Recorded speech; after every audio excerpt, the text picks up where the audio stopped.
Hi, everyone. Thank you for joining us. This session is Crowdfundr, your new sidekick. I'm your host. I'm David Barach. I'm the president of Crowdfundr.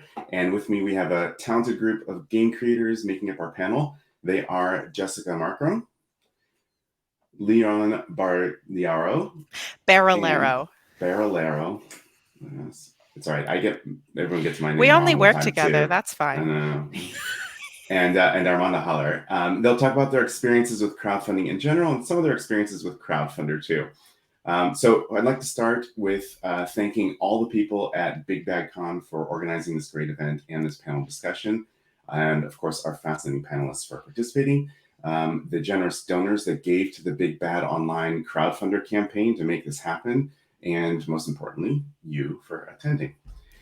Before we dig in, I just want to lay out how this is going to work. I'll be asking the panel some questions, and of course, time permitting, we'll take some questions from the audience. And feel free to use the chat to post questions and comments, and we will do our best to incorporate them. So why don't we get started with introductions? Since Leon, I already butchered your name, why don't you go first and introduce yourself? All right. And talk about where you are, talk about your work, and of course, feel free to shamelessly plug it. Yeah, absolutely. My name is Leon Barillaro, pronouns they, he. I am a game and narrative designer for stage, table, and screen. I've done work on video games, for tabletop games. I've done work in immersive theater. You might have seen my work in MCDM's Arcadia and in Flea Mortals. I've done work for the Ghostfire Gaming Fables line and a lot of other tabletop companies. And I have most recently, and I'm currently working on my solo game, Oh Captain, which I designed with one of my creative partners, Scott Bullock. We crowdfunded Oh Captain in November on Crowdfundr, and we smashed through all of our stretch goals and got everything, which is amazing. But that also means that, well, now we've got a lot of work to do. So that's what I've been focusing on now.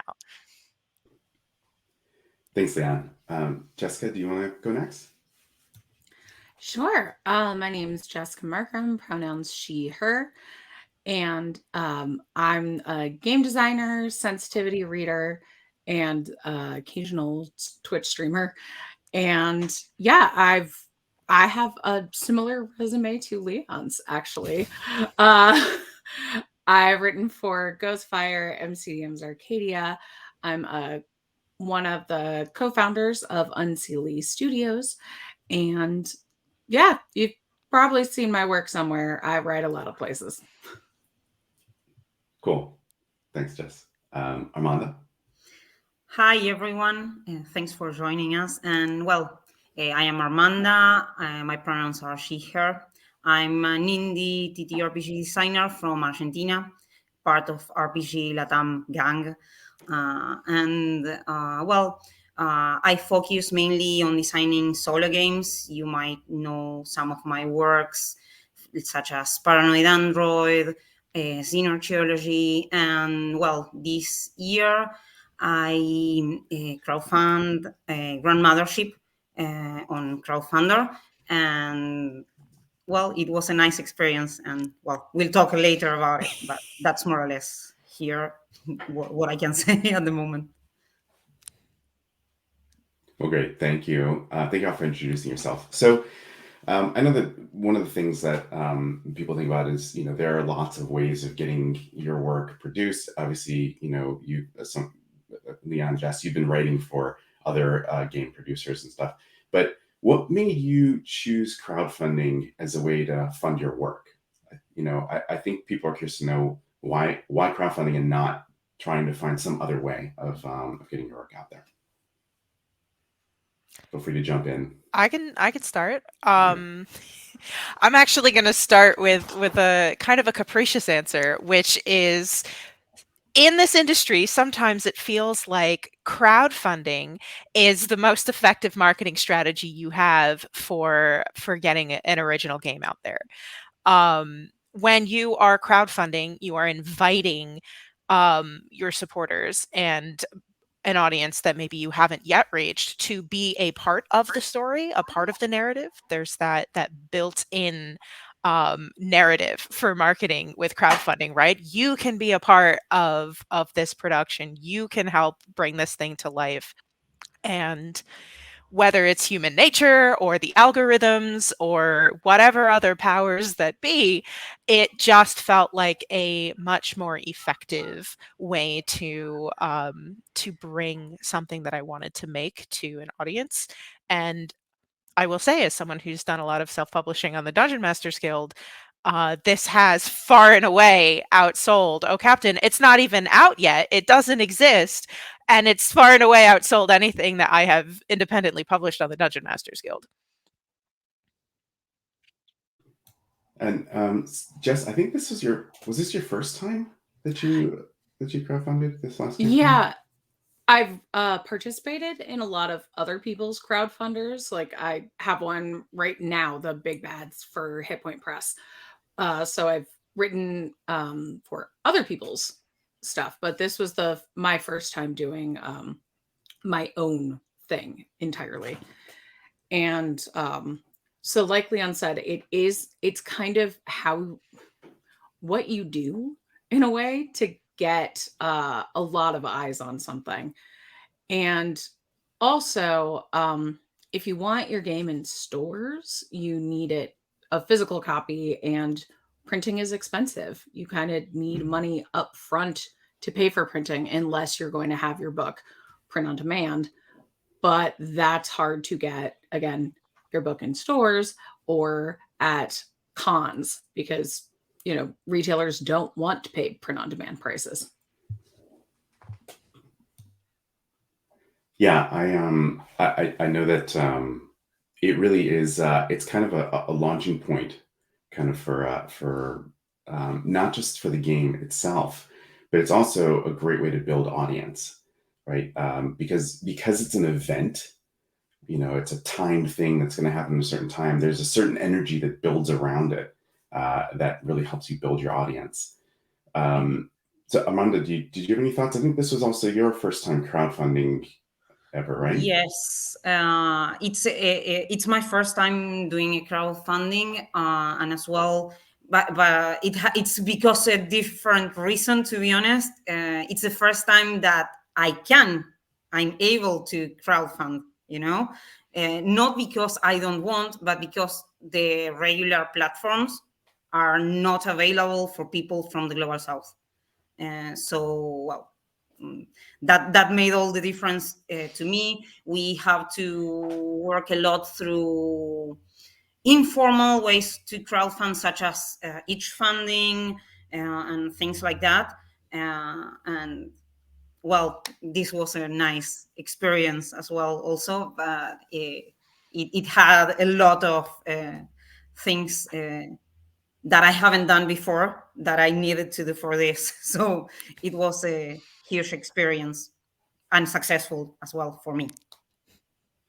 Yeah, that's great. Just to elaborate on that, the Armanda crowdfunded with Crowdfundr, and Crowdfundr is right now the only platform that truly is global.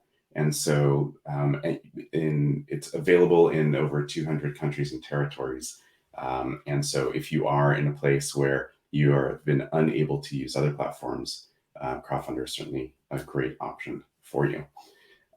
So what I wanted to ask is, so you've done it, you've done it with other platforms, you've done it with Crowdfundr, but specifically about crowdfunding itself, what did you find to be the hardest part of it and of crowdfunding in general, and what did you do to overcome that challenge? Me? Sure. Yes. Okay. Yeah. Well, to be honest, everything is hard particularly when you're trying to, because this is true, the main market, though it's an art, we sell our games. So by far the hardest part is to market for people that are not completely in the same page culturally as I am, especially with language.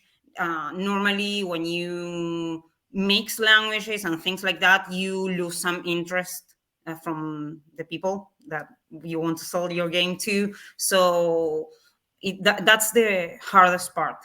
For me, marketing, it's the hardest, also because I don't completely speak well English, so it makes it harder. And well, that's more or less what I have to deal with, mainly. Being active and marketing, and hey, yeah, have you seen Grandmothership? Yeah, again, me shouting to the void about this and in another language. And well, it's hard. That's it. Not hard, but I felt overwhelmed most of the campaign. That was the hardest for me.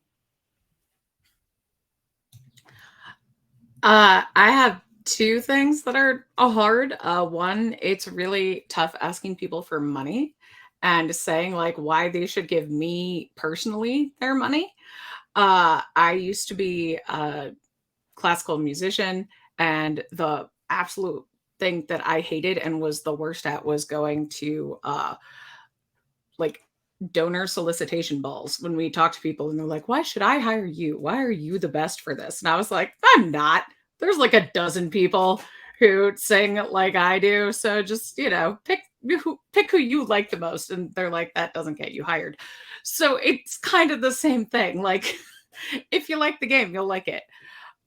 So to overcome that, I just put up a whole bunch of automated posts on Twitter so I could set it and forget it. So I don't have to feel like I'm constantly asking. The other thing that's hard for me with a crowdfunding campaign in particular is usually when I publish a game, I work in it for a while, I get it out, and then release it and forget about it. I'll maybe do an update if a couple people are like, oh, there's a typo here, there's a typo here, or something. Then I'll be like, oh, well, I guess I should address some of these. But with a crowdfunder campaign, you have to be constantly engaged and posting updates. And even if you're not doing the advertising, you're still telling people like, hey, we hit this thing, or hey, we're so close to this other thing. And then even after it's finished, you're still checking in with people and telling them, we've made this progress. We've made this progress. We are here. And it's a lot more engagement with a product that normally you'd be like, yeah, I'm done with that now. Yeah, the engagement component of it though is, and that's how you build your audience, right? I mean, that's kind of the key to it, is that you can develop loyalty from people. You make them part of that group that you can then reach out to the next time, and the more that you engage with them, the more they become your advocates out in the world to talk about your game and to drive more people to you. And with Oops All Dracula, the campaign that you ran, that is actually still running. So if anybody is interested, Oops All Dracula is live on Crowdfundr. Go check it out.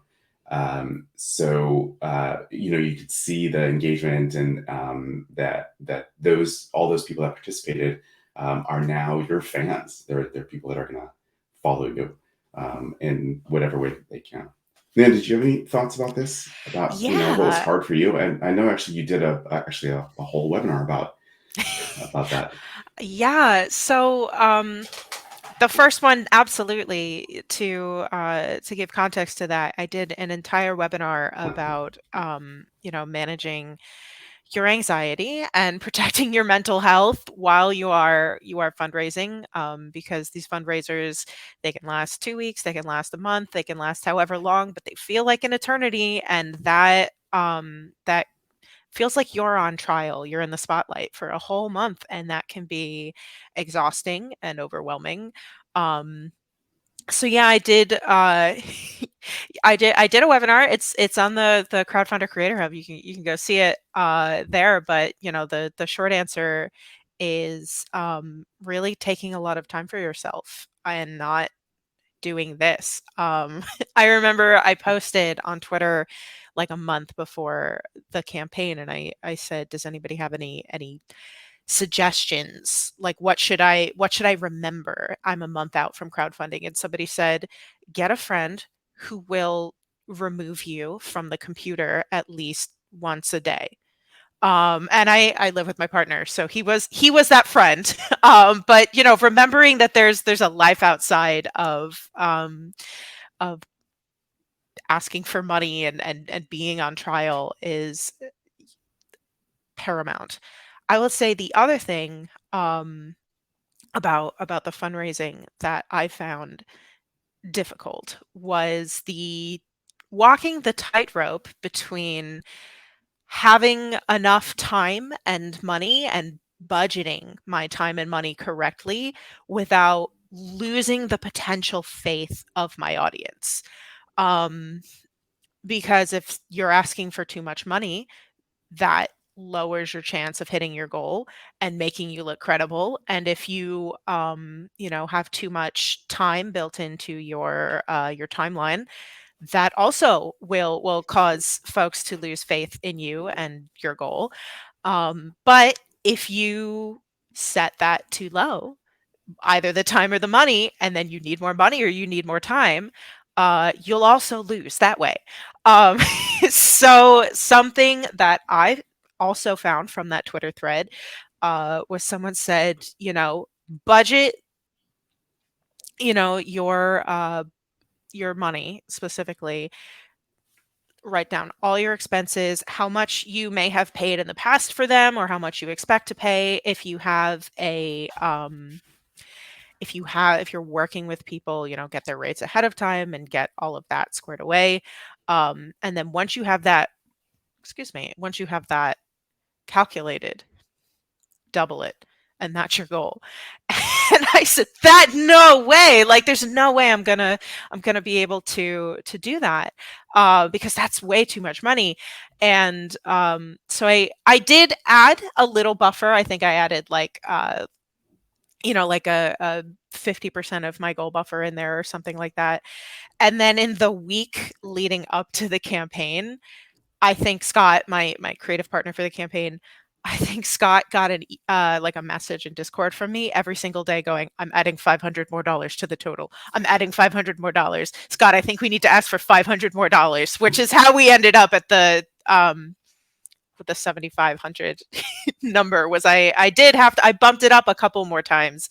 Yeah, and I think actually we're halfway through production. I could say that, you know, the design is finished. We've handed things off to the editor. We've got our artist who's working on everything, and I'm looking at all the budgets and going, yeah, I think we did it.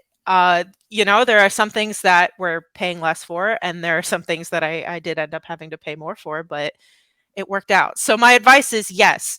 Every time you feel anxious leading up to the campaign, add $500 more to your total. I did the opposite. When I got anxious right up to the campaign, I reduced it by 500 because I was like, it's not going to fund. It's not going to fund, and I can cover the rest, which is a terrible idea. Don't do that. Well, if you in some situations, if you have everything done, right, and all you need to do is print it, you don't actually have to worry about what the goal is. You can set a goal that is, you know, like Leon said, it's kind of, you know, you want to make sure that the goal is high enough that that people, you know, aspire to it. But it's also really cool to see something hit 200%, you know, or 150%. And so as long as you feel comfortable and confident that you know, that you're getting covered what you need covered, you can set a lower goal and watch it, you know, go past it. The other thing is with Crowdfundr is you don't have to do an all or nothing campaign. So even if you don't hit your goal, if you're still shy of it, you can do a keep it all campaign and still get the funds. And so like Jessica, you were saying, I may just fund the rest of it myself, and you can do that and not have to worry about getting nothing if you do a keep it all campaign. So yeah, goals are tough. Like figuring out what the goal is and then deciding on it, that's tough. You take the pressure off a little bit with a keep it all campaign. Yeah, that's why I switched mine to keep it all, actually, Yeah. because I talked to some folks who thought that kind of campaign style thing was scummy or whatever. And I did a Twitter poll that got, which is, very small sample size, but at Yeah. least for people who would be following my stuff, and just said, would you be willing to back something that was keep it all? And the most people said yes, and other folks who were like, depends on if I trusted the designer or if they had like a good Absolutely. explanation of their budget. But yeah, so that's Yeah. why I did it. Yeah, that makes a lot of sense. Okay. So, as we all know, there are several crowdfunding platforms out there, and they each have their benefits and drawbacks.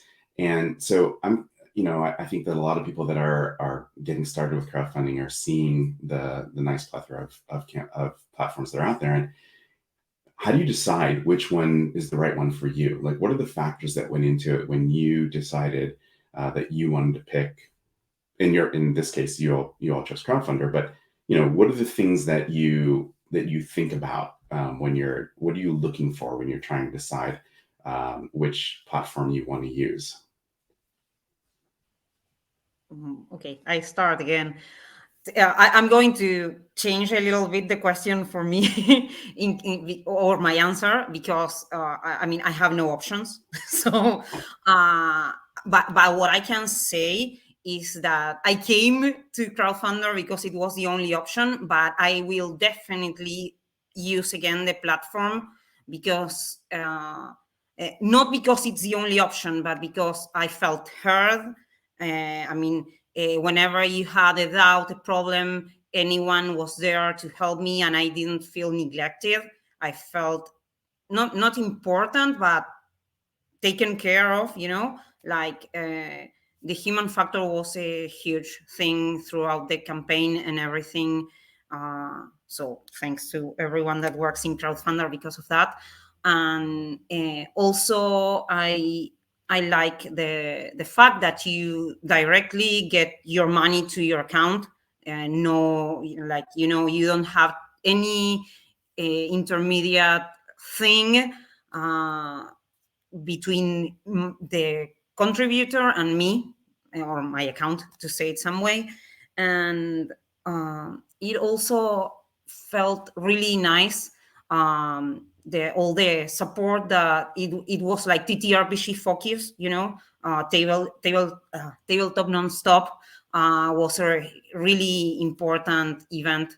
And I felt that, I know that there are out there maybe other platforms that have a huge people that are there already, and maybe you can do a lot of money there, but it feels like empty, somehow. To me, that was really important. And it's a sensation, obviously, but it also it comes with results. We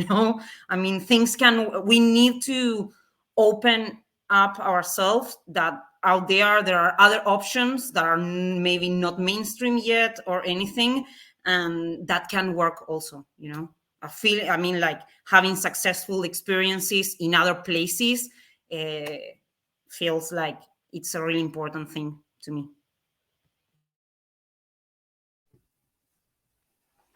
Yeah. I would say something that I really enjoyed about Crowdfundr is the amount of control that it gives you over pretty much anything. The fact that you have a decision of, whether you want your campaign to be all or nothing or keep it all is really important. Something that I learned while I was surprised. I forgot to say this when I introduced myself. Totally botched the introduction. I worked with Crowdfundr on a contract for a few months to organize their tabletop nonstop spotlight, which coincided with Zine Month. And one of the things that I learned when I was doing that, and getting folks to sign on and run their campaigns with Crowdfundr, was a lot of folks see, one, crowdfunding model, and that is the crowdfunding model, which is the 30 days, all or nothing, on one specific platform. And I think it's so interesting because there are so many different ways and so many different models that you can use, and there is no one size fits all. And the fact that Crowdfundr allows you to run pretty much you can build your own Franken model if you want, right? Like you can have an all or nothing campaign, and then once it reaches its goal, you can roll it over into a never ending keep it all or a storefront. My Captain ended on December 1st, but it's still going. You can go and pre-order a copy of Captain right now if you want. We are closing those soon because I do have to order them from the printer. But it's just live, and every time someone discovers Captain on Tumblr, and I get like 30 reblogs on that post, I get an influx of folks pre-ordering the game. And that has been so awesome, where I don't have to like use a second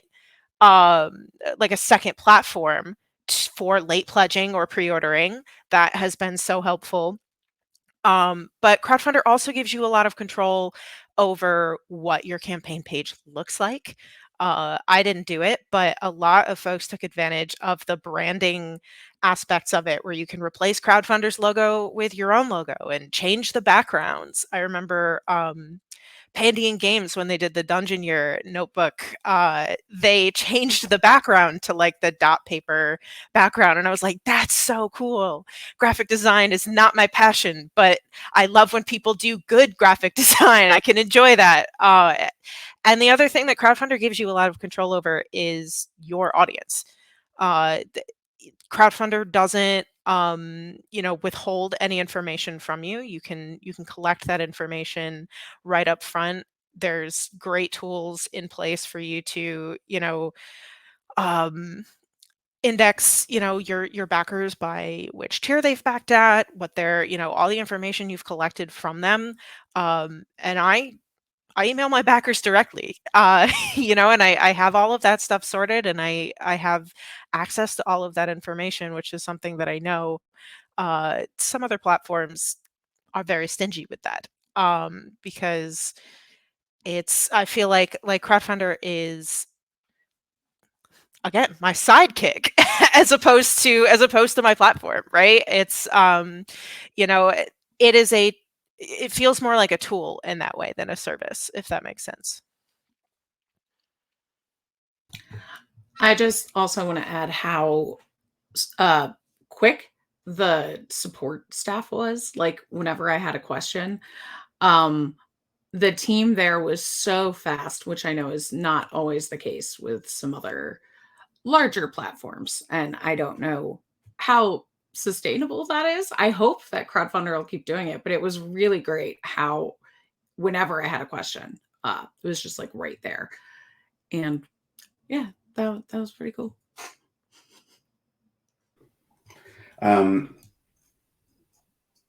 Sorry, I was gonna. So one of the, Leon, you sort of raised the idea of the direct connection with the audience, and Crowdfundr sees itself more as a tool to connect you directly to your audience versus being a platform where all of the supporters are paying us and then we pay the people running their campaigns as our suppliers. It's not that. We want to make sure that the connection is direct, which is why we never touch the money, which is why all the funds flow through directly, which is why you can fund the moment that you hit your goal and you don't have to wait until the end of the campaign. It's a variety of things that we do there in order to just make sure that creators can do business the way they want to do it. One of the things that comes up a lot is this notion of the connection to the audience. And, obviously Crowdfundr wants the audience to be your audience, not our audience. But what that means is that also we're not building up our own, necessarily our audience to market to. And so, that's a difference between us and some other platforms. And I don't know if you want to sort of address that, because as a newer platform with a smaller built-in audience, there are obviously pros and cons to that. And so does anybody have any thoughts about what that was like for them? Yeah, I'd love to start. I'm going to be capricious again and say that running a campaign on a smaller platform is like finding out who your real friends are. Just kidding. But actually, though, like I know that the folks who backed this campaign backed it because they're my audience. They're not, crowdfunders' audience. And, even if they found out about me through this campaign, I know that these folks are probably folks who have found me and are genuinely invested in me and in my my growth and my work as a creator, which, in my opinion, at my stage of the my stage of my development as a creator, is more important to me. I made the money that I wanted and then some, which is cool. And if I had used a platform with a larger audience, I might have made more money, which is always nice. But my goal for O Captain was to build an audience with crowdfunding, and I think that I was able to do that. And the way that I was able to do that was, again, when I started this panel talking about telling that story, right? Going through and, I actually launched this campaign the week after coming home from Big Bad Con last year. And I met a lot of folks at Big Bad Con, and I made a lot of friends at Big Bad Con and demoed my game for them there.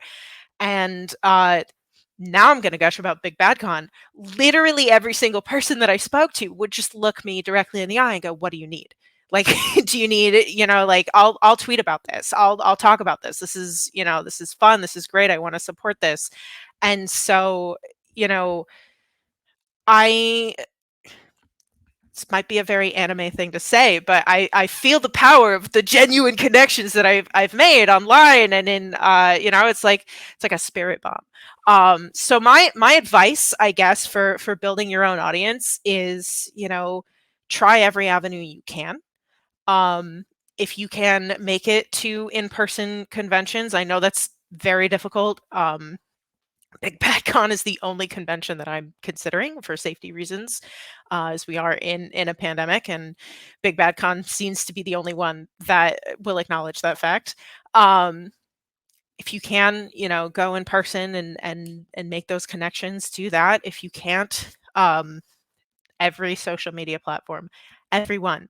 I got backers from LinkedIn.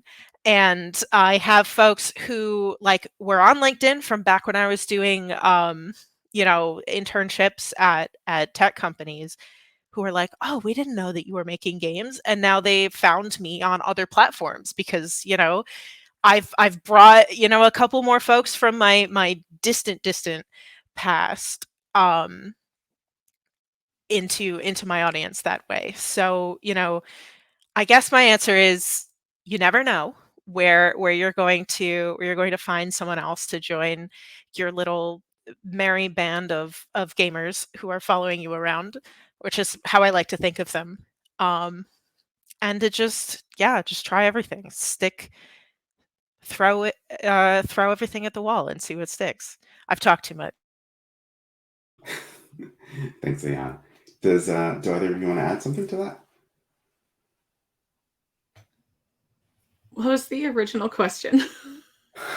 It was talking about audience and, the idea that crowdfunding really focuses on you building your audience, not spending all of your marketing money to build up our audience, but to spend it on building your audience. But what that means is that we're not bringing this, any sort of built-in traffic from the platform. And again, for some people that has value, some people that doesn't. So, there's also that component to it to sort of address. Yeah.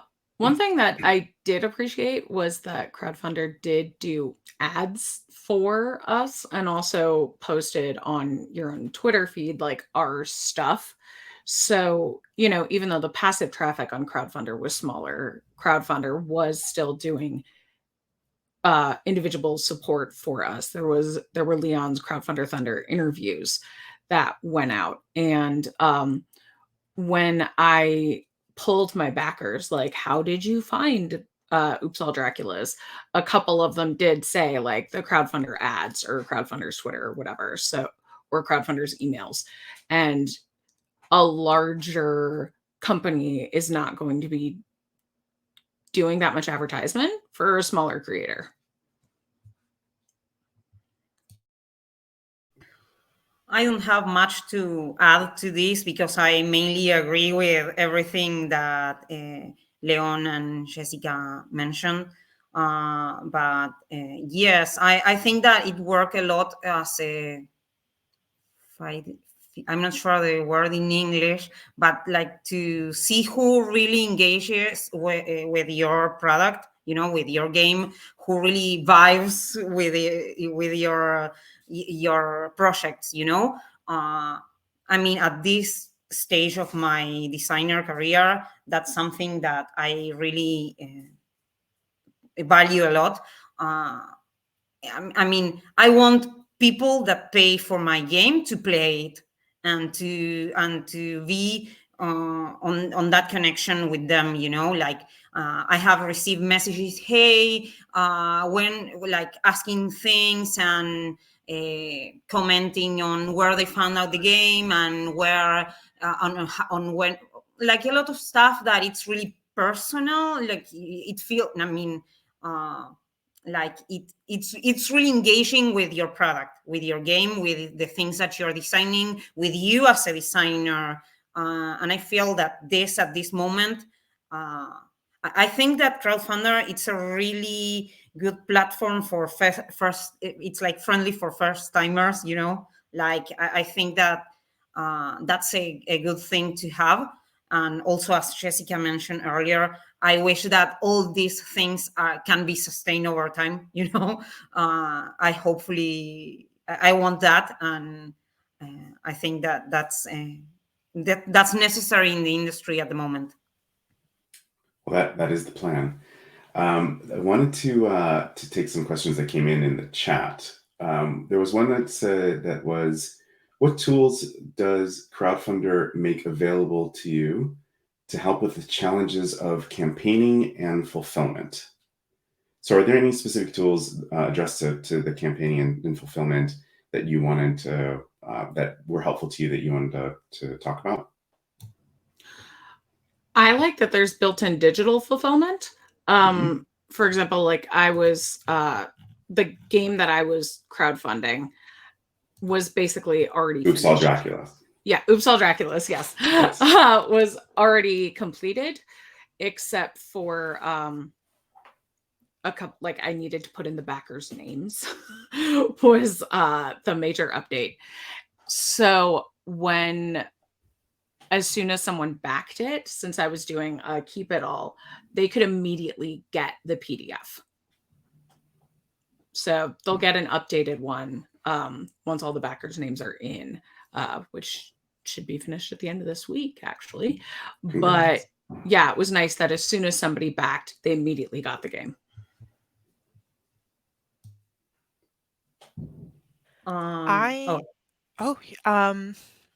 I do like, yeah, there's a lot of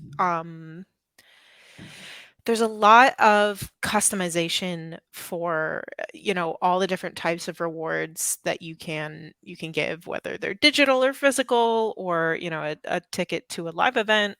And I really like how you can even create like custom fields and collect information that, you know, maybe Crowdfundr hasn't thought of when they're asking for, you know, all the all the different details that you can choose to collect. You know, if you're selling variants, like different covers, like a limited edition cover or something like that, you know, they even have you know, features for that, which is really cool. That's my alarm that just went off. I knew that was going to happen. Good morning, everyone. It is 8:50 a.m. in sunny Los Angeles, California, and if you can believe it, it's Saturday once again. Yeah, and I also really like that Crowdfundr is actively seeking out partnerships with fulfillment companies. You can go on their website and you can look that up So you can be smart, unlike me, and have, someone else like Comics Wellspring take care of the difficult part for you. I know that a lot of folks who did Tabletop Nonstop and Zine Month partnered with companies like Ratty and Cantati to, basically like you pledge, right? And then you get a coupon code that you can then take to Ratty, and then all you have to do when you get to Ratty's site is pay for shipping. I didn't do any of that, so I'm still in problem solving mode for fulfillment in my my journey. What I'd love to see from Crowdfundr in the future is ways to take the robustness of the rewards and the information gathering and the shipping collecting, and be able to do that with your backers after the time of the campaign. Because there's two camps that I've noticed in RPG crowdfunding world, which is like, one, the game's done, all you need to do is raise money for the expenses of printing and shipping. Because it is, you're going to be shipping this out in a month, 2 months, which is, how much that's going to cost, and you can charge shipping up front. Number two is the game is not finished, and the money is for finishing the game. And you don't know how much it's going to cost, because you don't know. Another boat could get stuck in the Suez Canal, and, all of a sudden shipping costs are $30 higher for no reason. Who knows? There's a paper shortage. Where's the paper going? So I did not collect shipping from my audience, and I will have to do that. And I will be doing that very soon. But I would love to see those robust features that Crowdfundr has for people who are more prepared be offered to folks like me who are less prepared and need to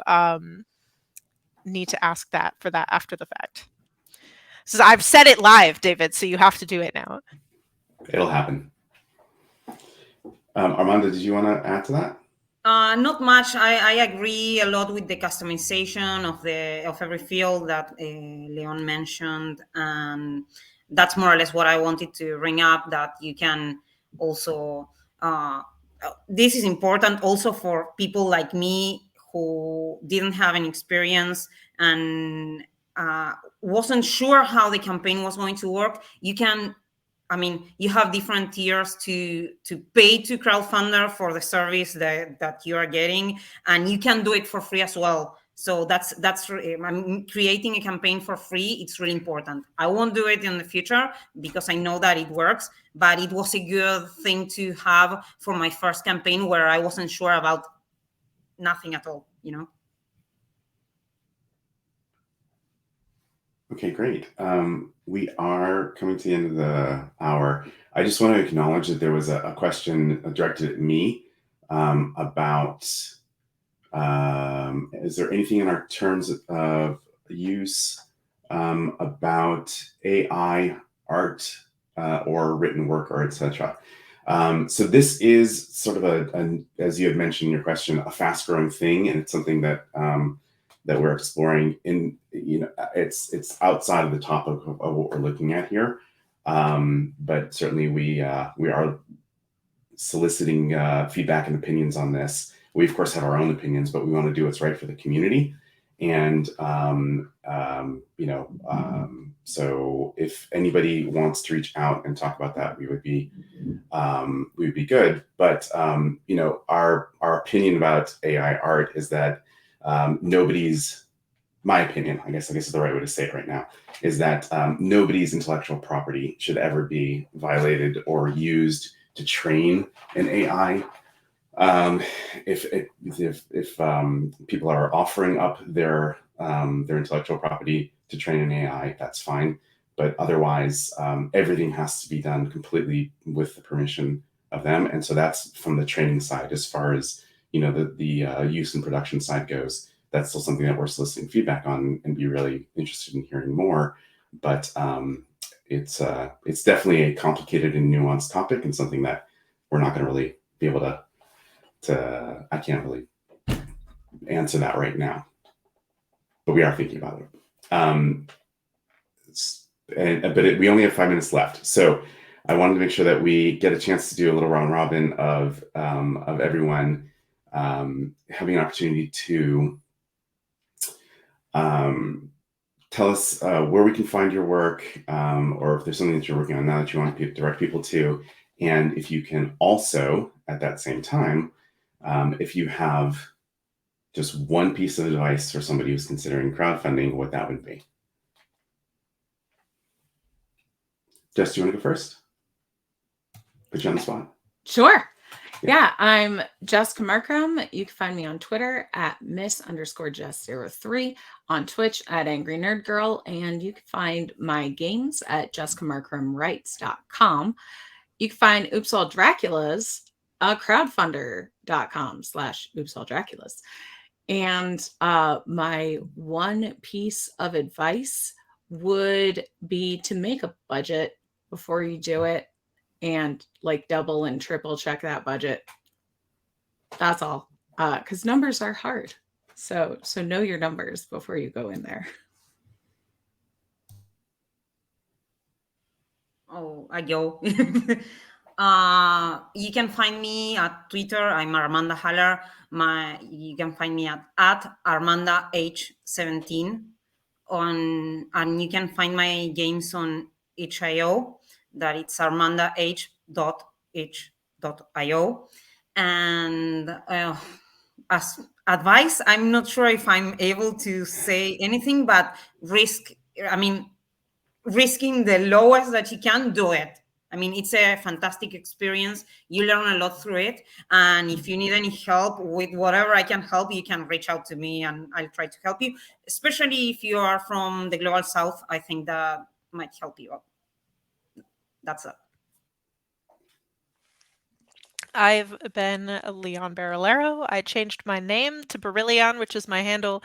You can find me anywhere. That's not true. But you can find me in a lot of places. Twitter, Tumblr, Twitch. I haven't streamed in a year. At Barillion, Barillion.com. Itch, but I don't have any games there yet. My piece of advice for folks who are thinking of crowdfunding is don't do it alone. Get a friend. Get at least one person who has seen you at your best and your worst, and do it with them. Find someone that you like to make things with and make it with them. I know he's not watching. He's still asleep, but shout out Scott Bullock. Would not have been able to do this without you. And I wish that everybody had a creative partner as talented and helpful as Scott. That's my advice. Find Scott, but you can't have him. He's mine. Well, thanks again to Armanda, Jessica, and Leon. I am David Barach from Crowdfundr.